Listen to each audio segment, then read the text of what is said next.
Good morning all of you. आज के class में हम लोग बीएड फर्स्ट ईयर से और डीएलएड फर्स्ट ईयर से बीएड फर्स्ट ईयर और डीएलएड फर्स्ट ईयर से कंबाइंड क्लास को देखेंगे। और इसके अंदर बीएड का पेपर ईपीसी 3 और डीएड का पेपर F12, डीएड का पेपर ईपीसी 3 और डीएड का पेपर F12 जो आधारित है आईसीटी पे, इंफॉर्मेशन कम्युनिकेशन टेक्नोलॉजी पे।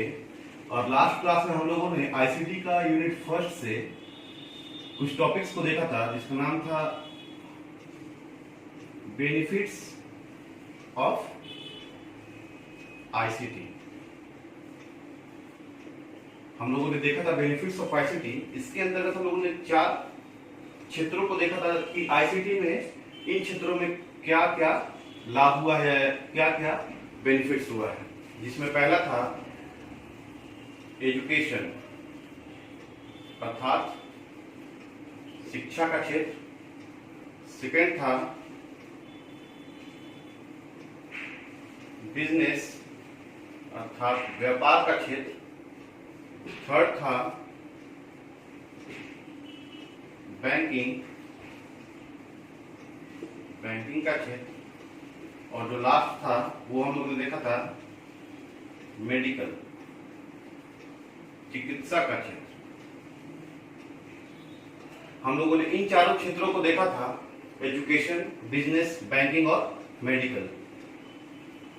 तो अब हम लोग इन तीनों क्षेत्रों को छोड़ देंगे और सिर्फ और सिर्फ एजुकेशन को देखेंगे कि आईसीटी का बेनिफिट्स एजुकेशन के क्षेत्र में क्या है और एजुकेशन आईसीटी को पाके कहां तक अपने आप को दृढ़ कर पाया है और कहां तक अपने आप को महत्वपूर्ण बना पाया है। क्योंकि हम लोग जुड़े हुए हैं शिक्षा के क्षेत्र से ही, हम लोग जुड़े हुए हैं शिक्षा के क्षेत्र से, तो हम लोग डिटेल्स देखेंगे कि आईसीटी का यूज और आईसीटी का बेनिफिट्स जो है एजुकेशन के क्षेत्र में कहां, कैसे और कब कब मिला है। अब हम इस क्लास में देखेंगे कि आईसीटी का एजुकेशन के क्षेत्र में क्या योगदान है। हम कह सकते हैं कि आईसीटी का एजुकेशन के क्षेत्र में क्या योगदान है। अर्थात इस क्लास में हम लोग एजुकेशन के ऊपर बेनिफिट्स को देखेंगे कि कौन कौन सा बेनिफिट्स आईसीटी के द्वारा एजुकेशन के क्षेत्र को मिलता है। जिसमें पहला है कि ज्ञान आधारित निर्माण में सहायक, बच्चों में ज्ञान आधारित निर्माण में सहायक। अर्थात जब तक हम सभी जानते हैं कि बच्चों का ज्ञान जब वह विद्यालयी परिवेश में आते हैं तो हम इसको कह सकते हैं कि ज्ञान आधारित निर्माण में सहायक। इसमें हम जोड़ सकते हैं कि ज्ञान आधारित समाज के निर्माण में सहायक। क्योंकि बच्चे कहीं से भी आते हैं, किसी न किसी समाज के अंदर वो रहते हैं, और जब हम बच्चों को आईसीटी के माध्यम से ज्यादा से ज्यादा हेल्प करेंगे शिक्षा के क्षेत्र में, तो एक अच्छे और ज्ञान आधारित समाज का निर्माण हो पाएगा। Helpful in knowledge based society. क्योंकि हम सभी जानते हैं कि आईसीटी के माध्यम से समाज का हर वो व्यक्ति जुड़ सकता है और हर वो व्यक्ति बहुत ही आसानी तरीके से जुड़ सकता है और कहीं पूरे वर्ल्ड का इंफॉर्मेशन वो एक समाज में रह के, एक जगह पे रह के भी प्राप्त कर सकता है। क्योंकि एक अच्छे समाज का स्थापना तभी हो सकता है जबकि वह शिक्षा से जुड़ेगा, और जब शिक्षा से एक समाज जुड़ जाएगा तो ऑटोमेटिक वह एक बढ़िया और शिक्षित समाज कहलाने लगेगा। तो ज्ञान आधारित समाज के निर्माण से सहायक से तात्पर्य है कि एक ऐसा समाज का निर्माण किया जाए जो ज्ञान पर आधारित अपने बुद्धि विवेक से काम करे। जो दूसरा पॉइंट है वह है छात्रों का व्यक्तिगत विकास अर्थात सेल्फ इंप्रूवमेंट ऑफ स्टूडेंट्स। चूंकि बच्चे और मानव को कहा गया है कि मानव से ज्यादा जिज्ञासु प्राणी इस धरती पे नहीं है, तो आईसीटी के माध्यम से, इलेक्ट्रॉनिक डिवाइसेस के माध्यम से हर वो व्यक्ति अपने जिज्ञासाओं को शांत कर सकता है और अपना व्यक्तिगत विकास कर सकता है। अगर हम एग्जाम्पल के तौर पे देखेंगे तो एक कॉमर्स का स्टूडेंट अगर चाहेगा कि कुछ बायोलॉजिकल टर्म्स को जानना, जैसे बाईपास सर्जरी या अल्ट्रासाउंड कैसे होता है या एमआरआई कैसे होता है या एक्सरे कैसे होता है, तो वह आज के दौर में आईसीटी के माध्यम से अर्थात मोबाइल, लैपटॉप, कंप्यूटर्स, इंटरनेट के माध्यम से वह इस प्रकरण को जान पाएगा कि जो भी बायोलॉजिकल टर्म्स है वो हम कैसे कर सकते हैं। और सिर्फ यह बात बायोलॉजिकल टर्म्स की नहीं है, वह अपने व्यक्तिगत विकास के लिए, वह अपने सेल्फ डेवलपमेंट के लिए, अपने जिज्ञासाओं को शांत करने के लिए, अपने रुचि को बढ़ाने के लिए वो हर काम आईसीटी के माध्यम से कर सकता है। तो आईसीटी कहीं ना कहीं हर एक बच्चे को प्रोटेक्ट करती है, हर एक बच्चे को आगे ले जाने का काम करती है ताकि वह एक अच्छे समाज का निर्माण करे। जो थर्ड है वह है शिक्षण में सहायक अर्थात हेल्पफुल इन टीचिंग। चूंकि टीचिंग से तात्पर्य है कि जब तक बच्चे विद्यालय में जाएंगे नहीं तब तक टीचिंग और शिक्षण कार्य पूरा हो नहीं पाएगा। तो शिक्षण में सहायक से तात्पर्य हम लोग एक छोटे से एग्जांपल को देख के बहुत ही आसानी तरीके से समझ सकते हैं। आज जो मैं इस क्लास को ले रहा हूं, आज जो मैं इस क्लास को ई लर्निंग के माध्यम से आप लोगों के सामने लेके आ रहा हूं और आप लोग चाणक्य कॉलेज ऑफ एजुकेशन के साइट पे, यूट्यूब साइट पे इस पूरे वीडियो को, पूरे लेक्चर्स को सुन पा रहे हैं, समझ पा रहे हैं और सीख पा रहे हैं। तो यह जो हम लोगों ने इलेक्ट्रॉनिक और इंटरनेट का जो यूज किया, जो भी हम लोग यूट्यूब वीडियो देख रहे हैं वो कहीं ना कहीं इलेक्ट्रॉनिक डिवाइस के द्वारा देख रहे हैं और इंटरनेट वगैरह का यूज करके ही देख रहे हैं। तो ये किस पे आधारित है? आईसीटी पे। और यहां हम लोगों ने आईसीटी का बहुत ही अच्छे तरीके से यूज करके क्लास को समझ रहे हैं और क्लास को देख रहे हैं। और मैं भी आईसीटी का प्रयोग करके ही, आईसीटी का यूज करके ही इस क्लास को पूरा कर पा रहा हूं और अपने क्लास को आप लोगों तक पहुंचा पा रहा हूं। क्योंकि इस क्लास को पूरा करने के लिए मुझे सबसे पहले वीडियो बनाना है, तो वीडियो इलेक्ट्रॉनिक डिवाइस से ही बनेगा, मोबाइल से ही बनेगा। और उसके बाद नेट का यूज करके, इंटरनेट का यूज करके मैं इस क्लास को चाणक्य कॉलेज ऑफ एजुकेशन के वेबसाइट पे, यूट्यूब चैनल पे इसको अपलोड करता हूं। तब जाके आप लोग अपने मोबाइल से, इलेक्ट्रॉनिक माध्यम से, इलेक्ट्रॉनिक डिवाइस को यूज करके अपने मोबाइल पे, अपने लैपटॉप पे इस वीडियो को देख पाते हैं, जो कि किस पे आधारित है? पूरा का पूरा आईसीटी पे आधारित है। तो शिक्षण में सहायक इसलिए भी हम कह सकते हैं कि यह जो है पढ़ने पढ़ाने के तरीके को पूरी तरीके से पूरी दुनिया में बदल चुका है और आज का दुनिया आईसीटी पे ही आधारित शिक्षा को प्रबल, उसको महत्वपूर्ण मान रही है। और प्रबल दावेदार इसलिए भी माना जा रहा है आईसीटी को, क्योंकि आईसीटी एक ऐसा साधन आया है हम लोगों के बीच में जो शिक्षा के जो दूरी है, मतलब शिक्षा के लिए जो दूरी है, जैसे कोई भी व्यक्ति अगर गांव और देहातों में फंसे हुए हैं या वहीं रह रहे हैं या उन्हें शहरों में आना पॉसिबल नहीं है, वे शहर में नहीं आ सकते हैं, तो उन व्यक्तियों के लिए आईसीटी जो है वह एक रामबाण उपाय है। आईसीटी से जुड़ के कोई भी व्यक्ति वर्ल्ड के किसी भी कोने से शिक्षा को प्राप्त कर सकता है। तो शिक्षण में सहायक आईसीटी को माना गया है और हम लोग देख भी रहे हैं खुद इसका प्रयोग करके कि आईसीटी कैसे हमारे शिक्षण में सहायक है। उसके बाद जो पॉइंट है वह है परामर्श देने में सहायक, हेल्पफुल इन काउंसलिंग। क्योंकि हम लोग कहीं ना कहीं ये देखते होंगे कि आज इनका, मतलब आज हम कह सकते हैं आज श्याम सर का काउंसलिंग क्लास है, काउंसलिंग क्लास है। अर्थात श्याम सर आज के क्लास में लाइव आएंगे और वो काउंसलिंग करेंगे कि किन स्टूडेंट को किस प्रकार की कठिनाई आ रही है या किन स्टूडेंट को किस प्रकार की परामर्श की आवश्यकता है। और आईसीटी का यूज करके, लैपटॉप, मोबाइल का यूज करके हम लोग किसी भी छात्र को, जो छात्र हमसे दूर है वो और जो छात्र हमसे नजदीक है वो, हम लोग किसी भी प्रकार के छात्र को उचित से उचित परामर्श प्रदान कर सकते हैं। चूंकि आईसीटी में सबसे बड़ी बात है कि आईसीटी का जो परामर्श देने का कार्य है, इसमें यह जरूरी नहीं है कि हम लोग फेस टू फेस आए।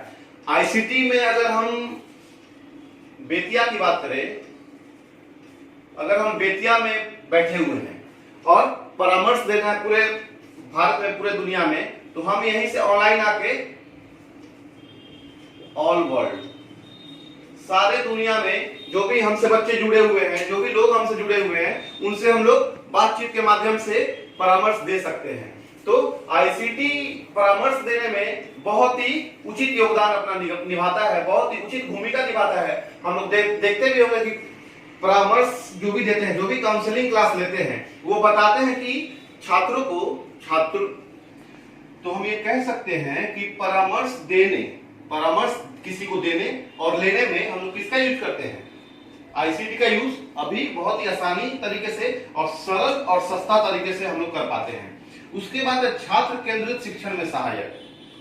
क्योंकि पहले के जमाने में जब आईसीटी उतना प्रभावी ढंग से हमारे समाज में नहीं था, हमारे सिस्टम में नहीं था, तो पहले के जमाने में क्या हो रहा था? पहले के जमाने में जो शिक्षा पद्धति थी वह शिक्षक केंद्रित शिक्षा थी, अर्थात उसमें टीचर जो है वह मुख्य भूमिका में होते थे। लेकिन आज का जमाना क्या है, जैसे एनसीए 2005 भी इस बात को कही है और अपने प्रारूप में इस बात को डिनोट कराया है कि आज का जो शिक्षण पद्धति है, आज का जो एजुकेशन सिस्टम है, वह किसके ऊपर आधारित होना चाहिए? बाल केंद्रित शिक्षा होना चाहिए, अर्थात जिसमें बच्चों को ध्यान में रखकर, बच्चों को बीच में रखकर हर एक कार्य उनके सपोर्ट के लिए किया जाना चाहिए। उसमें टीचर को हटा के छात्र केंद्रित शिक्षा पे बल दिया गया है और उसी छात्र केंद्रित शिक्षा को और आगे और ऊंचाइयों पर ले जाने का काम कौन कर रहा है? आईसीटी। चूंकि हम एग्जाम्पल में अगर देखना चाहें तो ये भी देख सकते हैं कि आज के दौर में जो आईसीटी हम लोग यूज कर रहे हैं, जो भी इंफॉर्मेशन एंड कम्युनिकेशन टेक्नोलॉजी की बात कर रहे हैं, जो भी इलेक्ट्रॉनिक डिवाइसेस यूज कर रहे हैं, तो बच्चा आज के क्षेत्र में अपने जिज्ञासाओं को शांत कर पाता है। किसके माध्यम से? इंटरनेट और आईसीटी के जो भी साधन है उनके माध्यम से, जैसे लैपटॉप, मोबाइल, कंप्यूटर्स वगैरह, इन सभी के कारण से बच्चा अपना जिज्ञासा खुद उस पर सर्च करके पूरा कर ले रहा है। बच्चे को जिन जिन क्षेत्रों में जानकारी चाहिए वह सारे क्षेत्रों को आईसीटी के माध्यम से अपना पूरा कर रहा है। तो कहीं ना कहीं छात्र केंद्रित शिक्षण को बल मिला है और आज का जो सिस्टम चल रहा है छात्रों को बीच में रखने का, तो वो काम भी आईसीटी के माध्यम से और आसानी से पूरा हो पा रहा है। उसके बाद है शिक्षण अधिगम प्रक्रिया के स्वरूप में सहायक। यहाँ पे किसका बात किया गया? शिक्षण अधिगम का, अर्थात टीचिंग लर्निंग का, और प्रक्रिया से तात्पर्य है प्रोसेस का, और इसके स्वरूप में सहायक कह सकते हैं या परिवर्तन भी कह सकते हैं। शिक्षण अधिगम प्रक्रिया के स्वरूप में परिवर्तन। तो परिवर्तन से तात्पर्य है कि जब हम पहले के शिक्षण पद्धति में थे तो वहां पे जो टीचिंग लर्निंग प्रोसेस थी, जो शिक्षण अधिगम सीखने और सिखाने की जो विधि थी, तकनीक थी, वह पारंपरिक रूप से थी। लेकिन आज के क्षेत्र में क्या है, आज के समय में क्या है, जो शिक्षण अधिगम प्रक्रिया है वह चेंज हो चुका है। वह चेंज होकर कहां पे सेंट्रलाइज हो गया है? वह सेंट्रलाइज हो गया है आईसीटी के ऊपर, आईसीटी पर आधारित हो गया है। ज्यादा से ज्यादा हम लोग इंफॉर्मेशन टेक्नोलॉजी को यूज कर रहे हैं, आईटी सेक्टर को यूज कर रहे हैं, इलेक्ट्रॉनिक डिवाइसेस को यूज कर रहे हैं, और इस प्रकार हम कह सकते हैं कि पहले सिर्फ और सिर्फ पुस्तकों के द्वारा ज्ञान प्राप्त किया जाता था। लेकिन आज के दौर में हम लोग जिस लाइब्रेरी में बैठ के अनेकों प्रकार के बुक को खोजते थे पढ़ने के लिए, आज के दौर में हम अपने मोबाइल में, अपने लैपटॉप में, अपने कंप्यूटर्स में आसानी से एक जगह बैठ के ई लाइब्रेरी का यूज करके हम लोग कहीं किसी भी कंटेंट का मटेरियल निकाल सकते हैं और किसी भी क्षेत्र का पढ़ाई कर सकते हैं।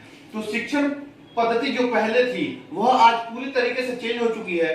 तो कहीं ना कहीं आईसीटी जो है शिक्षा को बहुत ही प्रबल मजबूत करने के लिए अग्रसर कार्य कर रही है। उसके बाद है शिक्षक प्रशिक्षण में सहायक। यहाँ बात शिक्षक प्रशिक्षण की अर्थात टीचर्स ट्रेनिंग की है। और टीचर्स ट्रेनिंग में आईसीटी कैसे सहायक है? तो टीचर्स ट्रेनिंग में आईसीटी इसलिए वह अनेकों प्रकार के ऑनलाइन कोर्सेज को स्टार्ट किया है ताकि बच्चे ऑनलाइन क्लास लेके अपना ट्रेनिंग पूरा कर पाए, अपना शिक्षण कौशल निखार पाए। और शिक्षण प्रशिक्षण में सहायक आईसीटी इस प्रकार से भी करता है कि एक जगह पे बैठ के हजारों लाखों की संख्या में बच्चे अपने आप को प्रशिक्षित कर पाए और इस समाज को, इस शिक्षण पद्धति को आगे लेके जाए। उसके बाद है शैक्षिक प्रशासन में सहायक। शैक्षिक प्रशासन से तात्पर्य है एजुकेशनल एडमिनिस्ट्रेशन से। तो एजुकेशनल एडमिनिस्ट्रेशन से तात्पर्य यह है कि हमारे शिक्षा पद्धति में प्रशासनिक कार्य व्यवस्था कैसे होगी। तो हम इसको देखते हैं अभी। तो शैक्षिक प्रशासन में सहायक से तात्पर्य है कि शिक्षा के क्षेत्र में, शिक्षण पद्धति में हम लोग कहां आईसीटी का यूज एडमिनिस्ट्रेशन के लिए करना चाहते हैं और एडमिनिस्ट्रेशन के लिए कर पाते हैं। तो हम अगर नॉर्मली देखना है तो हम देख सकते हैं कि अभी के लिए बच्चों और टीचर्स के लिए भी अटेंडेंस रजिस्टर में ना होके इलेक्ट्रॉनिक डिवाइस के लिए थंब अटेंडेंस का यूज होता है। तो वो आईसीटी का ही एक छोटा सा एग्जांपल है। और अगर सीसीटीवी कैमरा की बात करें, सीसीटीवी कैमरा की बात करें जो कि बच्चों के लिए और पूरे शिक्षण पद्धति के लिए और किसी भी संस्था के लिए वह एक प्रहरी का काम करती है। जो सीसीटीवी कैमरा है वह एक प्रहरी का काम करती है कि कहीं भी किसी प्रकार का अनाचार, दुराचार या किसी भी प्रकार की कठिनाइयों का सामना बच्चों को या शिक्षकों को नहीं करना पड़े, इसलिए सीसीटीवी कैमरा का यूज किया जाता है। और वह सीसीटीवी कैमरा किसका एग्जाम्पल है? आईसीटी का एग्जाम्पल है। तो अपने एडमिनिस्ट्रेशन को बनाने के लिए जब हम लोग इलेक्ट्रॉनिक डिवाइसों का यूज करते हैं तो यह कहा जा सकता है कि शैक्षिक प्रशासन में हम लोग आईसीटी का यूज कर रहे हैं और अपने शैक्षिक प्रशासन को बहुत ही ज्यादा मजबूती प्रदान कर रहे हैं। उसके बाद है लास्ट शैक्षिक शोधकर्ता में सहायक अर्थात हेल्पफुल इन एजुकेशनल रिसर्च। क्योंकि शिक्षा के क्षेत्र में जो भी रिसर्च होते हैं वो चाहे किसी भी फील्ड का हो, मेडिकल के फील्ड का हो, इंजीनियरिंग के फील्ड का हो, भौगोलिक दृष्टि से हो, राजनीतिक दृष्टि से हो, तो जो भी शोध हम लोग करते हैं, जो भी रिसर्च करते हैं, उसमें आईसीटी का यूज अभी के समय में बहुत ही ज्यादा हो रहा है। बहुत ही ज्यादा इसलिए हो रहा है क्योंकि जो भी डाटा है, जो भी आंकड़ा है, वह हमें आईसीटी के माध्यम से, कंप्यूटर्स और इंटरनेट के माध्यम से पहले का भी आंकड़ा हमें प्राप्त होता है और तब हम अभी के आंकड़ों से उसका तुलनात्मक अध्ययन कर पाते हैं और अपने शैक्षिक शोध कार्य को पूर्ण कर पाते हैं। तो शिक्षा का क्षेत्र में हम कह सकते हैं कि आईसीटी का बहुत ही महत्वपूर्ण योगदान है। और शैक्षिक शोध कार्य से तात्पर्य यह भी है, जैसे आज के दौर में जो भी पूरा वर्ल्ड, पूरा दुनिया आज किस लिए शोध कर रहा है? सिर्फ और सिर्फ कोरोना वायरस। पूरा दुनिया आज अपने अपने देशों में कोरोना वायरस के वैक्सीन के लिए शोध कर रहा है और इस शोध कार्य के लिए किस चीज का यूज हो रहा है? मशीनरी का यूज हो रहा है, इलेक्ट्रॉनिक डिवाइस का यूज हो रहा है। और वह इलेक्ट्रॉनिक डिवाइस क्या है? आईसीटी से रिलेटेड है। तो आईसीटी का जो प्रमाण है वो हमें आज भी देखने को मिल रहा है कि आईसीटी कितना मजबूती के साथ शिक्षा के क्षेत्र को मजबूत कर पा रहा है और सारे बच्चों को, सारे छात्रों को और शिक्षकों को और शिक्षा के क्षेत्र से जुड़े हर उस व्यक्ति को अपना योगदान बहुत ही अच्छे तरीके से दे पा रहा है। Thank you.